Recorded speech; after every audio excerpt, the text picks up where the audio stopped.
కేసీఆర్ను అంత సీరియస్గా తీసుకొని నీకు ఎప్పుడో చెప్పిన మేనేజ్మెంట్ కోట వాడు పిల్లగాడు పొద్దుపోయినప్పుడు వచ్చినప్పుడల్లా ఏదో ఒకటి మాట్లాడతాడని. కేసీఆర్ మాట్లాడితే డెఫినెట్గా మాట్లాడతా.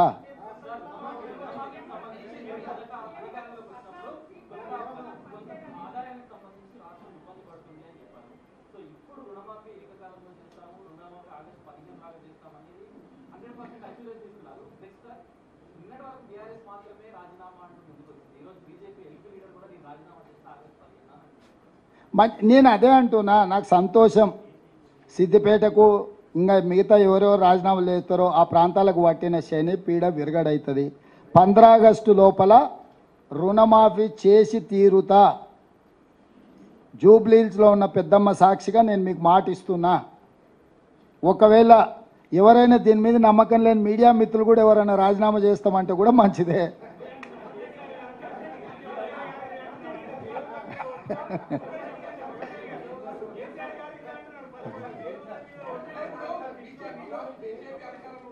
क्या हो रहा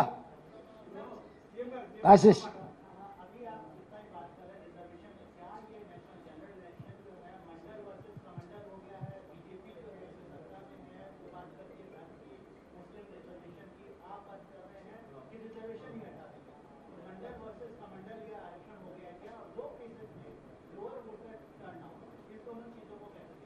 मैं एक बात साफ